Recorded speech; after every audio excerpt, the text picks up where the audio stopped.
Hello, guys. Good evening. I hope everyone is doing good today. And today, I welcome you all to this continued video on the data engineering interview series. And thank you all for the amazing response I've got till this point. And I wish you all good luck to learn. And if you have the habit of taking notes, feel free to take notes.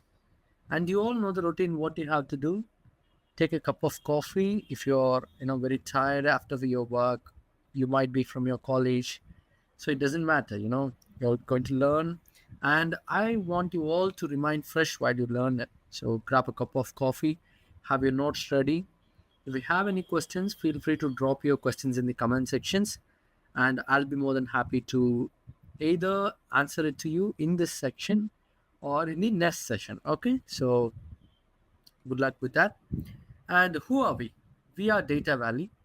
We are the fastest growing edtech company of 2025. And if you're wondering what can we do as a company to you, so we provide you with IT solutions first. So what do I mean by IT solutions? Let's say you have your company and you need a talent pool of people, and we have people who can take those business requirements from day one.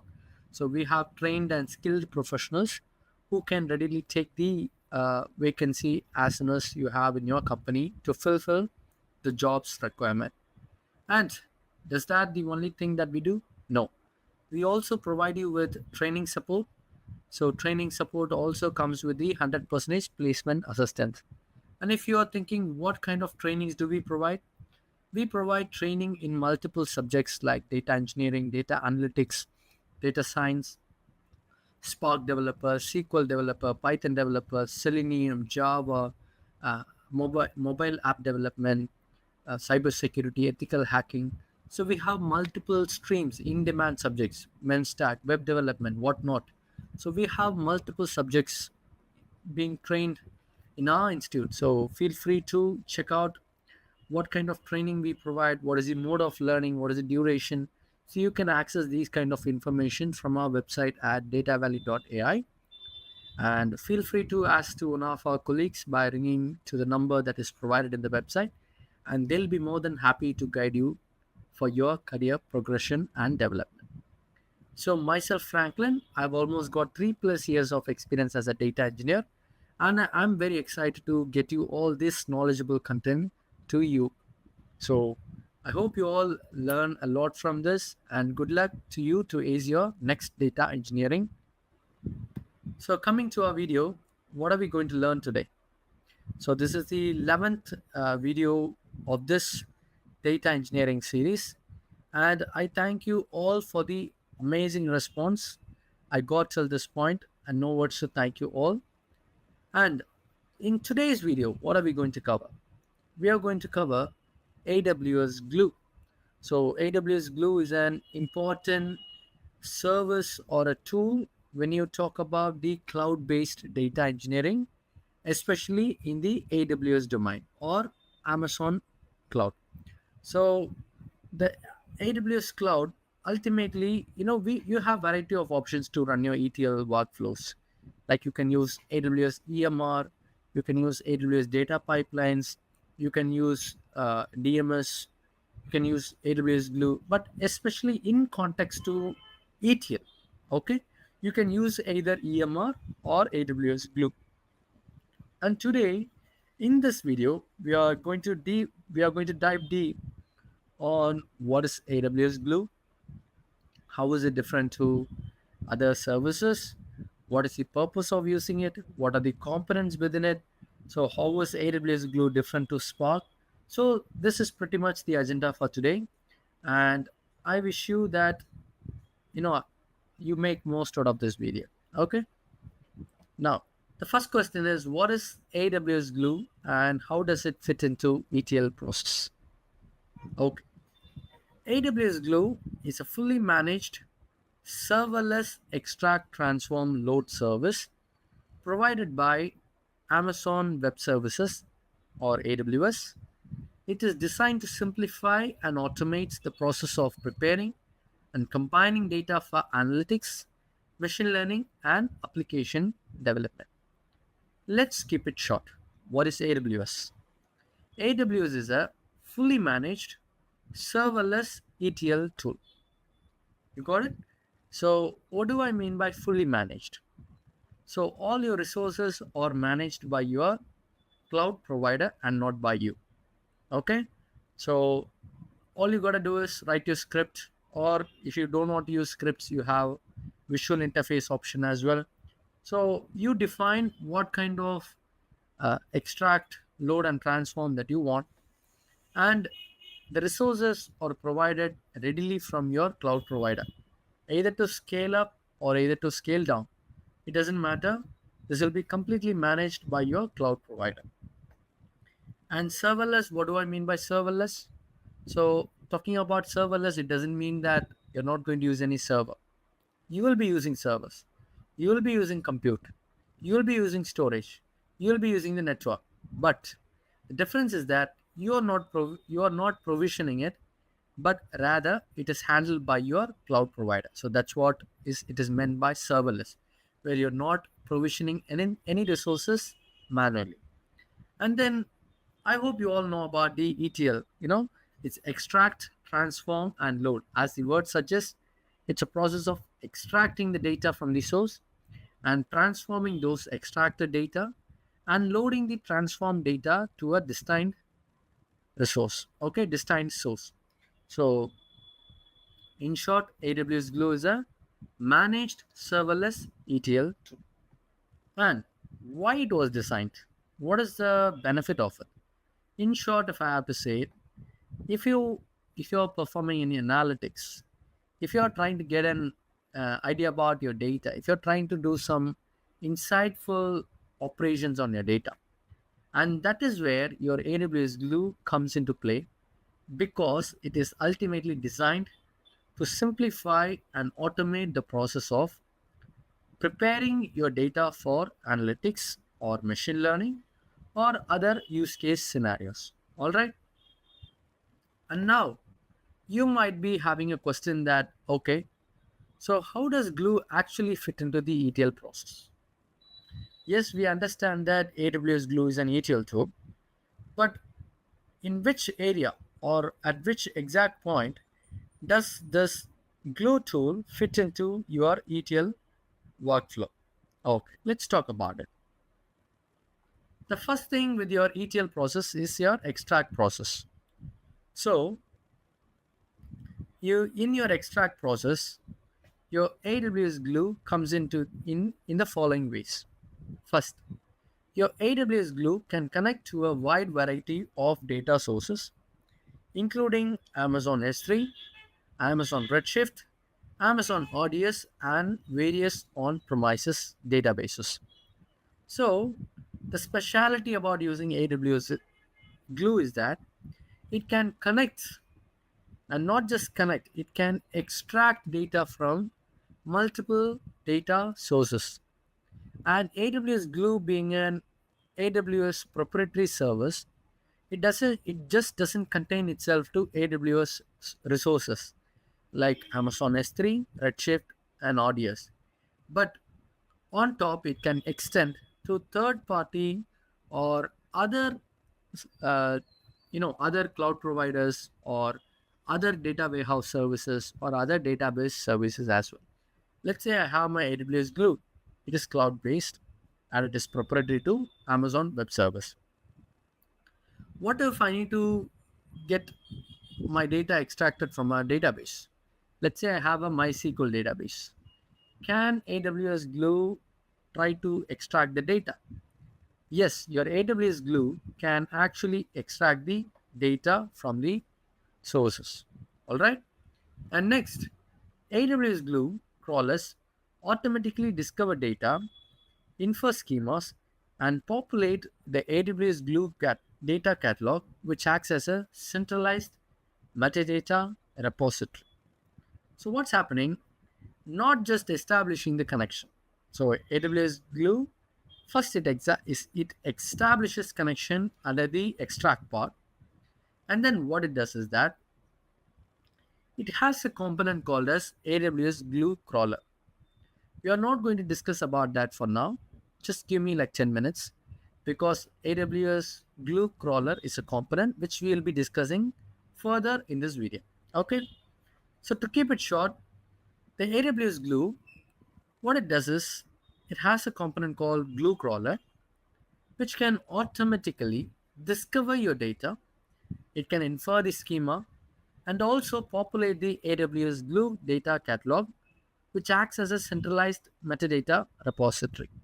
So you have learned new key terms here. The first one is Glue crawler, and the next one is Glue data catalog. So do not think too much about it. Even I'm going to talk about the components, even the differences between them later in this video. So for short, just know that your Glue crawler can discover data, and your AWS Glue data catalog can store your metadata. Okay, and next, so first it can establish a connection, and next it can discover the data, and also you can load the metadata into the AWS Glue data catalog, and then this automates the extraction of metadata and schema information from diverse data sources. So talking about the extraction, it can automatically scan your data and load these metadata into the data catalog. Okay, so your extract part is done. It is easy. So your connection is established via AWS Glue. Your crawler discovers the data, and whatever the information, that is the metadata that is gathered from your data, can be stored into your AWS Glue data catalog. And up next, we have the transform part. So what happens in your transform part? In your transform part, the AWS Glue generates Python or a Scala code for ETL jobs based on the discovered schemas and user-defined transformation. So what happens in your transform phase is that your AWS Glue, okay, it can either generate or you can manually provide an code as well. So you either provide a Scala or a Python code, and this code can be used, okay, by your Glue. So your AWS Glue can use this scripts. So what is the point of using this scripts? So basically you need to perform an ETL job. So this ETL job can be performed by the AWS Glue by generating script. And on generation of the script, or by using the script, it discovers the schema and then it defines the transformation. Okay. And of next, these jobs leverage Apache Spark for distributed processing, allowing for efficient transformation of larger data sets. This is one key thing I want you all to remember. So you might be wondering, yes, Apache Spark is the one that we use for distributed processing. So as similar, you are 100% right. When talking in context to your AWS Glue or AWS Cloud, under the hood, yes, you have Apache Spark, but AWS Glue is built on top of your Apache Spark with additional features and functionality. Okay, but under the hood, the mechanism and the functionality is same, which is Apache Spark. Okay, just on top, you have your AWS Glue. So you can perform efficient transformation on your larger data sets by using the AWS Glue. And what if you do not know to write a script? What if you need to, you don't want the generated script, but you want, a custom based but a non-coded ETL pipeline? Is that possible with Glue? Yes. That is where your AWS Glue Studio comes into play. So your AWS Glue Studio, it provides a visual interface for designing and monitoring ETL workflows, making it easier to define and implement complex data transformations. So talking about the visual interface, so once you enter into AWS Glue Studio, you define your source, you define your target, and then all the transformations you will be seeing in an visual format. For example, like change the data type to what format. You'll be having an option to add the column. You'll be having an option to remove the column, and much more. You have a lot of transformations that are like a visual buttons which you just click in, and then it gets, you just map it to your source and your target, and then eventually your data can be transformed as by your preferred or mapped transformation phase. All right. Off next, you have your loading phase. What happens after your transformation? What do you do with the data that has been transformed? Okay. After transformation, AWS Glue loads the processed data into various destinations such as data lakes, example Amazon S3, data warehouses, example Amazon Redshift, or other analytical services. So you're extracting the data, you have transformed the data, and once you have transformed what you're doing, you're going to load these processed data into various destinations like data lake. Okay, data lake is something, I mean, you call Amazon S3 as a data lake, but I want you to remember that it is not just contained for your AWS environments. Again, if you need to load your data to different environments, is that possible? Yes. If you want to load your data to an on-premise service, yes, you can.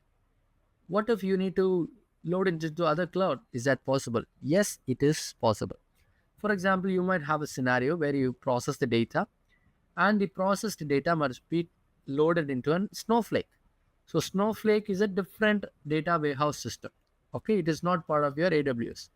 But can you still load your data? Yes, you can load your data to your Snowflake data warehouse. The serverless nature of Glue means it automatically scales resources up or down as needed, ensuring efficient loading of data without requiring manual infrastructure management. So, as you all know, Glue is a managed ETL service tool. So, because it is being a managed serverless tool, you do not have to worry about resources, as the resources can be scaled up and scaled down depending on your ETL job. Okay, based on the requirement, based on the bandwidth, based on the amount of data, based on the data type, your processing might differ, and your AWS Glue can handle everything by its own. All right. So, our next question: explain the key components of AWS Glue: data catalog, crawlers, jobs, and triggers. Okay. So, as I said earlier, there are few components. I just gave a short note, but in now we'll be seeing it in detail. Okay. So AWS Glue has multiple components to its name. Okay. And most importantly, we are not going to discuss everything, just the most important for now, which includes data catalog, crawlers, jobs, and triggers. So these are the four important components we'll be discussing in this. AWS Glue is a serverless data integration service designed for extract, transform, and load operations. Yes, we do know that. And its key components are the one that facilitate this discovery of data or cataloging of your data or processing of your data. So now we will see that what components does what part of this role. Okay. So because we have different roles, isn't it? So for different operations or functionality or roles, how come these components are working the different part and how do they integrate all these functionalities together? First, the component we are going to discuss is AWS Glue Data Catalog. This serves as a central metadata repository for all your data assets. It stores table definitions, schema information, and other metadata discovered by crawlers or manually created. So the key thing about Glue Data Catalog is that I want you to remember this. It acts as a centralized metadata repository for all your data assets. Okay.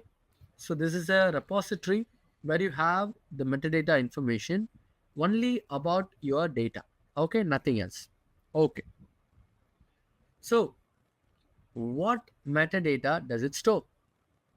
It stores your table definitions, your schema information, and other metadata that are discovered by your crawlers or manually created.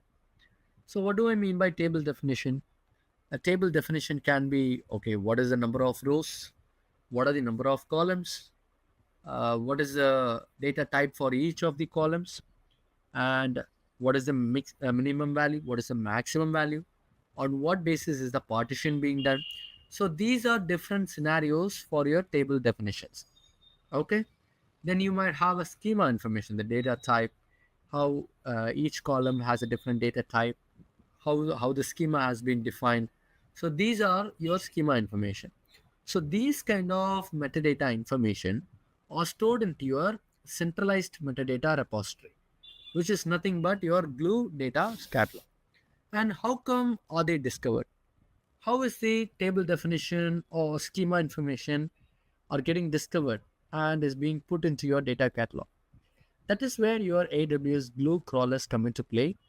And these Glue crawlers can run through or crawl across your data, and from it, it extracts the table definition, schema information, data type, and rest of the others. The Glue data catalog allows for easy discovery and querying of data across various resources, acting as a unified metadata store for your ETL jobs.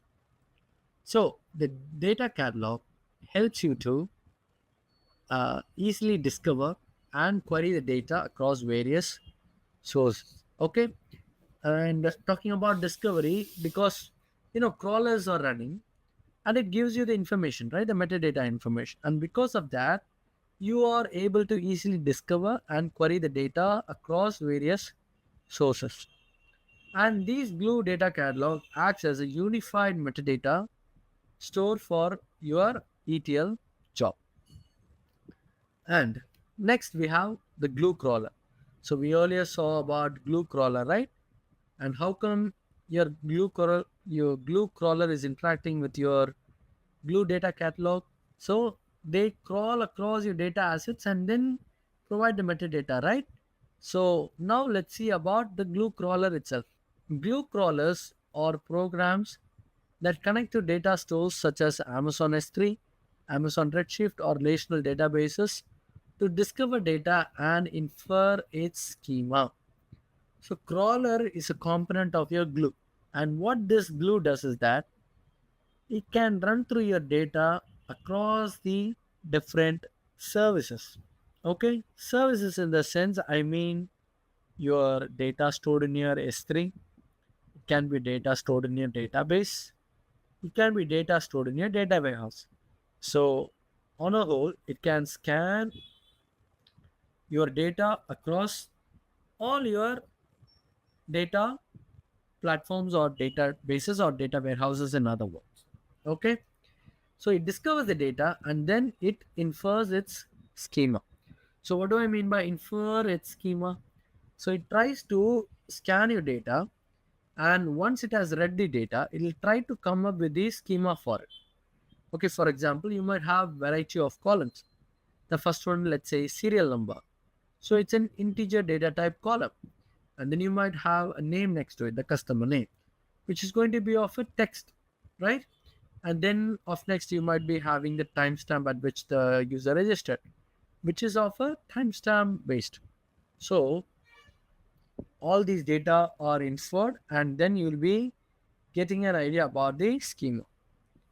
And once the data has been discovered and the schema has been inferred, these are automatically classified. The data formats are classified. Okay, so they automatically classify the data formats and register table definitions and metadata in the AWS Glue data catalog. So all these informations are automatically stored in your AWS Glue data catalog. Why is that? As you already know, AWS Glue data catalog is your centralized metadata repository, right? So all these information will be stored in your AWS Glue data catalog. Crawlers can be scheduled to run periodically or on demand to keep the data catalog updated with the latest schema changes. So you can also, for your crawlers, you can define a time period. Either it can be running periodically, or either it can be running on demand, or either it can be based on an event. Therefore, whenever it runs, it is going to keep your Glue data catalog updated. Okay, so whatever the latest schema that you have for your data, that particular information can be stored in your AWS Glue data catalog. And up next, we have AWS Glue jobs. This is one of the primary components. Okay, it doesn't mean that I'm skipping on the other components. Okay, like Glue data catalog or your Glue crawler. These are all components which are very important. But if you ask me, the very first rank would be given to the Glue job. Why is that? Your Glue jobs are the core for your ETL process. And in your ETL job or your Glue job, what you do is you write ETL scripts. Okay, so these scripts can be written either in your Python or your Scala language. And when you provide these to your Glue job, your ETL process will happen and your processing will start. As I said earlier, under the hood, you're having your Spark. Okay, so just the name is different with additional features, but under the hood, the processing is always done by your Apache Spark, which is a distributed data processing framework. And jobs define the logic for extracting data from sources using the Glue catalog for schema information, transforming it according to business rules, and loading it into target data. So, with your jobs, you define the logic, how you want to extract the data, how you want to transform the data, how you want to load the data. And once all your transformation is done, based on your business rules, you can load it into your target data. Okay, and next you have AWS Glue triggers. And if you remember, I already said for your Glue crawler, you either run it periodically or you run it based on an event. Therefore your metadata will stay updated. So this can be achieved by AWS Glue triggers. So AWS Glue triggers are mechanisms that initiate the execution of AWS Glue jobs or crawlers. They provide flexibility in orchestrating ETL workflows. So if you want to orchestrate your work, if you want to run your job at a particular time, if you want to make your crawler run in a periodic time, then you use the Glue triggers and they provide you with the flexibility of allocating time. Okay, and these triggers can be of three types. Okay, a trigger can be either a time based. So in a time based, you schedule jobs or your crawler to run at a specific interval. Okay, so let's say you have your data and now you want to scan it, and now you can use your AWS Glue crawler, right? So crawler, what does it do? It runs through your data assets, right? And therefore you can infer the schema and your metadata information. So what is your data comes to your source regularly. So you're going to have a periodical dump, right? So periodically your data is going to be dumped into your source. So what do? So you can just set your trigger to be time based.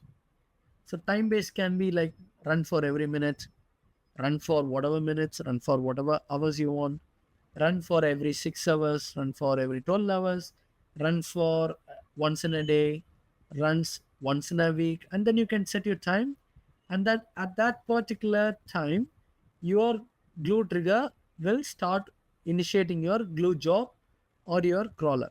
Okay, so basically, what you're doing, you are setting your time, and based on that time interval, your Glue job will be running automatically. And of next, you have event based, initiating jobs or crawlers in response to events such as new file being uploaded to an S3 bucket. So is event based Glue trigger is nothing but whenever the data gets dumped into your S3 or whenever your data gets loaded into your particular file location. Okay, from that particular location you can define an event based trigger. So whenever the new data falls into your file location, your event based Glue trigger will initiate the Glue crawler or your Glue job function. Okay, and of next you have your on demand. So what do I mean by on demand? So whenever you want to run a job or a crawler manually, then you can go for your on demand option. So on demand is nothing but whenever you want it, you just come and you just log in and you initiate the run. Okay, so you're not going to have the run for every periodic time. Okay, and what is the purpose of AWS Glue data catalog? We learned about Glue data catalog, right? It's a centralized metadata repository. So, what is the actual purpose of AWS Glue data catalog? The purpose of AWS Glue data catalog is to act as a centralized, persistent metadata store that tracks data assets, schemas, and other information across various data sources, enabling data discovery, integration, and analytics. Okay, so whenever you have the data, okay, so that data will be crawled, and based on your Glue crawler's crawled information or your metadata information, that data can be stored into your Glue data catalog. Okay, so talking about the metadata, it can be your data asset, it can be your schema information, it can be your table definition. So it varies, okay? And depending on all of that, the data can be the data discovered can be stored as a metadata in your centralized repository. AWS Glue crawlers populate data catalog by automatically scanning data stores like Amazon S3 and relational databases, inferring the schema and structure of the data using built-in or custom classifiers, and then registering this metadata as tables in the catalog. So whenever your AWS crawler comes into play, first thing, your Glue crawler and your AWS Glue data catalog are dependable to each other. Why is it dependable? Because your Glue data catalog stores the metadata, and to store the metadata, you need a Glue crawler, because Glue crawler is the one which is going to automatically scan your data across different stores, like across your different sources like S3, relational databases, data warehouse, and etc. So once it has inferred the schema, the structure of the data is built. Okay, the metadata for that particular data is built, and this metadata information is then registered in your Glue data catalog, okay, as a metadata. Talking about the purpose, in short, it provides a central location for all your data's metadata, acting as a unified inventory of your data assets. So for all your data assets, all your data, you can have one centralized repository. Okay, so your Glue data catalog is the one that can act as your centralized metadata repository. Okay, then data discovery. It streamlines the process of discovering and finding data, allowing users to understand what data is available. And then off next you have schema management. This stores information about table definitions, data types, partitioning details, and other schema information. So all your details about your schema management, okay, all your information about the schema, the table definition, the data type, the data format, the partitioning details, those schema informations can be discovered by your Glue crawler and can be stored in your AWS Glue data catalog. Integration with AWS services. Your Glue data catalog can integrate with multiple and common data stores like Amazon Athena, Amazon Redshift Spectrum, and Amazon EMR, but not just limited to it. So, the point here is that your data catalog can integrate with multiple AWS resources depending on your use case. Then, enabling ETL. The catalog stores metadata about data stores, which is essential for AWS Glue to perform extract, transform, and load job. So your metadata is going to have all the information, okay, about the data stores, and by which it is also essential that your ETL job will be performed based on the information that is obtained from your crawler and then stored into your Glue data catalog. Okay, and then how do crawlers populate AWS Glue data catalog? From like last few minutes, I've been telling Glue crawler is the one that discovers the data and understands the schema information and loads it as a metadata to your Glue data catalog. So how is this possible? How is it actually done? So what's happening under the hood? First, an AWS Glue crawler connects to a specified data store, such as S3 bucket, Amazon ODS database, or a JDBC compliant database. So what's happening at first is a connection is established. Okay, so your Glue crawler establishes a connection to your data store. It can be anything from an AWS environment such as S3, ODS, and not just limited to it, it can also connect to other JDBC compliant databases. Of next, you have scanning data. The crawler scans the data to detect its structure and format.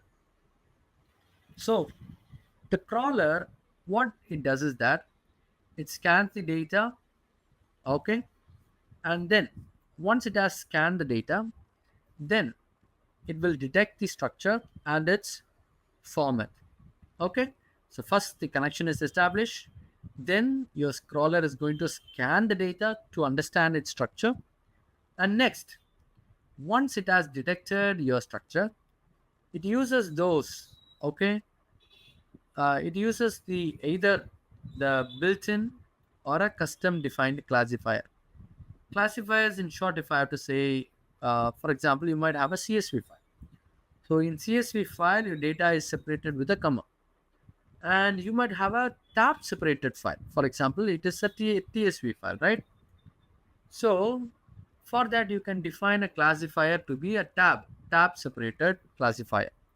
So based on your classifier or from your custom defined classifier, you can build your metadata. Okay, so by defining your classifier, you will be understanding, okay, what is the schema, what is the data type, and what are the file format.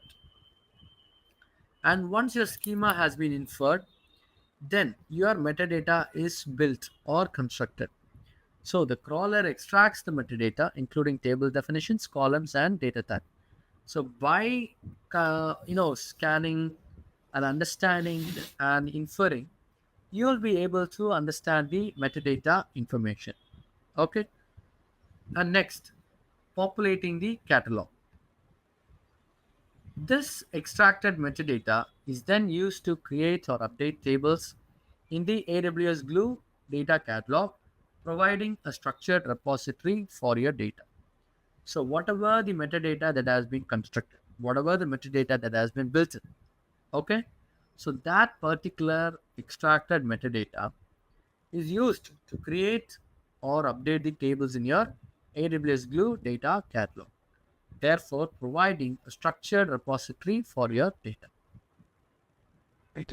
Crawlers can also be configured to run periodically, allowing them to detect schema changes, new data partitions, or newly added columns and update the data catalog accordingly. So what do we mean by this?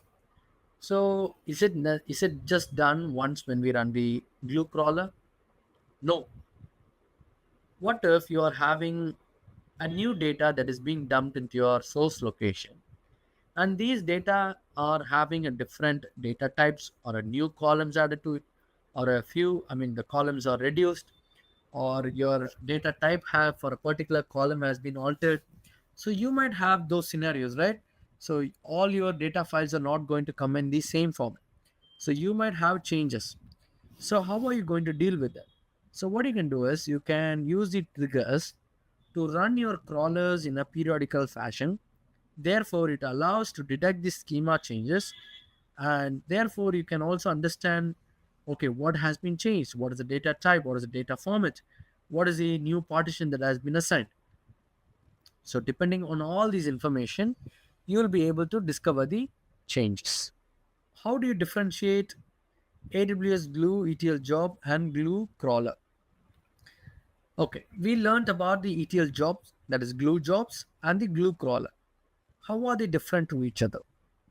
How are these services or components are differing between each other? That is what we are going to discuss in this part. The primary purpose of using your ETL job, as the name suggests, okay, your glue job is to perform ETL functionality. So you'll be performing extract, transform, and load operations, and especially for data extraction, cleansing, enriching, and moving the data from one source to the other one. Of next, you have AWS Glue crawler. Why do you use it? You use Glue crawler to discover the data, to infer the schema, and upon with that information, you populate your AWS Glue data catalog, okay, based on the metadata. The functionality for your Glue job, you execute scripts based on your Python or Scala scripts, whatever script that you have. You execute that particular script, and by which you'll be manipulating the data. So not just that, you'll be performing your transformations, aggregations, and data checks as well. But with your Glue crawler, the functionality is to scan your data stores. So you'll be scanning your data source, and once you scan it, you'll be analyzing the data structure, and then you'll be identifying the data types and partition. Okay, so that is the functionality for your AWS Glue crawler. The output, the processed and transformed data loaded into target data stores. So once you have your data processed, okay, after your extraction, so you will be performing all your manipulations, transformations, everything, right? And now you can drop these files to an output location like S3, Redshift, or a database, and the output can be anything. So it depends on what is the output um, kind of file that you want. So you define it, and based on that, you will be able to define your output format and your output data or your target data store as well.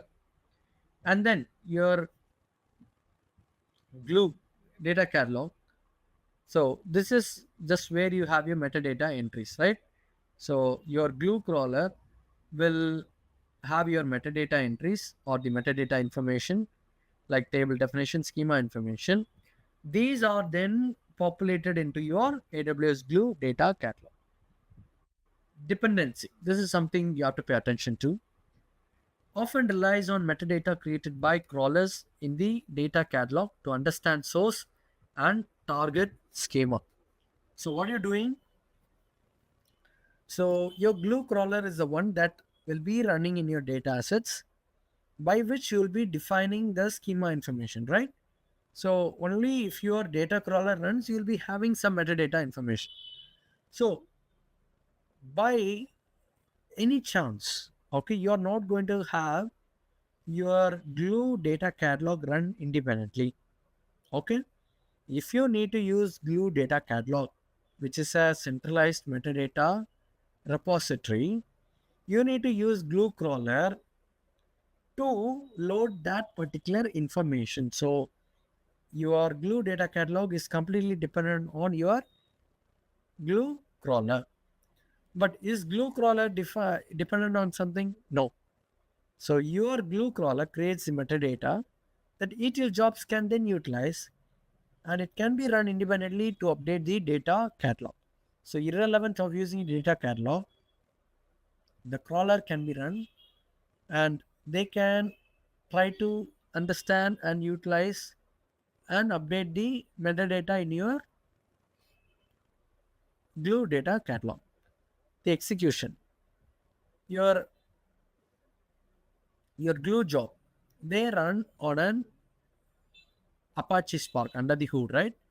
And therefore it leverages the distributed processing, and then it does the data transformations. But your Glue crawler, it runs to infer schema. So you're not processing. Your processing is by Glue job. And if you are to infer the schema or understand the table format, the table definition, then you use your Glue crawler to infer schema and then create or update your data catalog tables. The cost basis. So for your Glue job, you will be charged based on your DPU units. Okay, what is DPU units? So this is nothing but data processing units. And again, talking about data processing units, for example, you're processing your data. You'll be using compute resources, right? You'll be using storage space, isn't it? So you'll be using network, isn't it? So all these together will be called as a DPU or a distributed processing units. Okay, so these units uh, are used to charge you in your glue jobs. Okay, so based on the run duration and the quantity of your DPUs, you will be billed. But in crawler, you'll be charged. Okay, you'll be billed based on the DPU hours for the duration of the crawl. So whatever the duration of the crawling that is, you'll be charged based on the crawling. Okay, for your glue crawler. The code generation. AWS Glue can automatically generate ETL scripts in Python or Scala based on source and target schema. So either you can, automatically generate the script, or you can provide the script and your ETL job or your Glue job will run. But with your Glue crawler, no code generation involved because it is all just have to do with the metadata discovery and for cataloging. Okay. Of next, you have data manipulation. So you can directly manipulate and transform the actual data in your glue job. Okay, so in your ETL, obviously you're going to do transformation. So your data manipulation and transformations can be done. And with your glue crawler, you do not manipulate or transform the data. All you do is you just analyze the structure and then you create your metadata. Okay, so that is the difference between your glue job and your glue crawler. What are dynamic frames in AWS Glue? We all heard about the data frame, but what is a dynamic frame? So, dynamic frame in AWS Glue is a data abstraction built on top of Apache Spark data frame. So, what is your Glue? So, it is an managed serverless ETL tool. What is being run in the under? So, what is being run in your under hood? You have your Apache Spark, right? So in Apache Spark, what you'll be using? You'll be using data frames. So similarly, built further, while using AWS Glue, you'll be using dynamic frames. So dynamic frame is a AWS Glue abstraction built on top of your Apache Spark data frames, specifically designed to handle the complexities of ETL operations on semi-structured data and the evolving data within the AWS ecosystem. So these are built on top of data frames, and they are specifically designed to handle your semi-structured data ETL. Okay, so it's not just for formatted data; it is also used for uh, uh, your ETL operations. Okay, for your semi-structured data. It provides more flexible and schema agnostic approach compared to traditional Spark data frames. If you have been using the Apache data frame, you might be well aware about this functionality, right? So it provides more flexible and schema agnostic approach. Our final question for the day, which is very important, how, how do dynamic frames differ from Apache Spark and data frames? Let's talk about it. First, we are going to discuss about the schema enforcement. In your Spark data frame, you require a predefined schema. So you will be defining a default or a primary schema. Okay. And every row in a data frame must conform to this schema, making them well suited for structured data with consistent format. So first you're predefining your schema, and then every row in your data frame will be okay for the let's say for a particular location you're providing this. So all the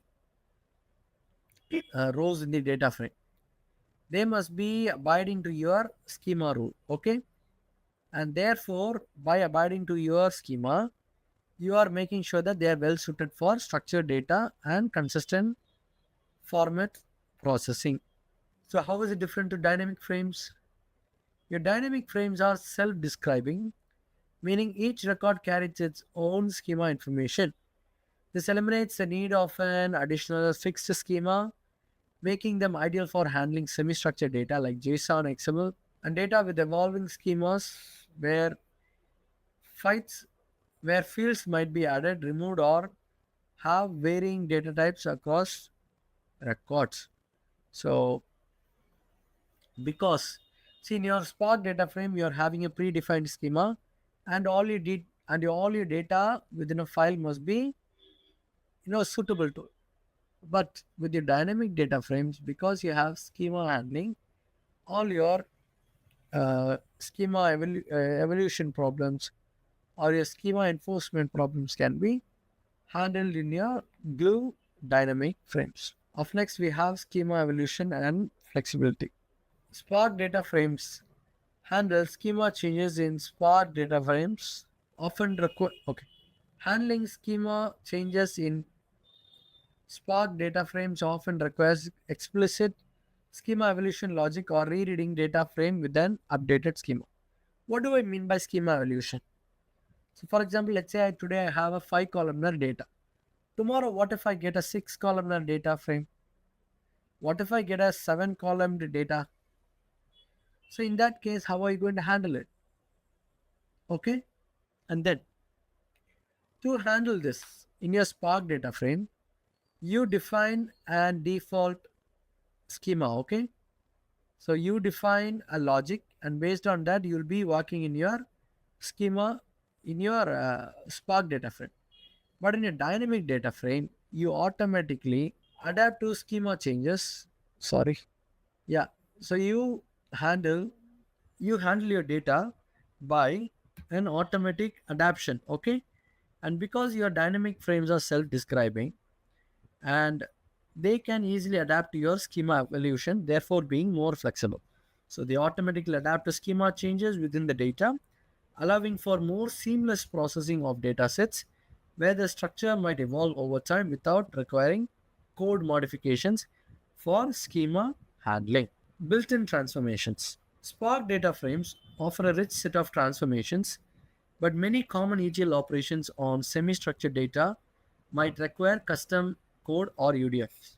So you already know about this, right? Your Spark data frames, they are very good with the proper structured data.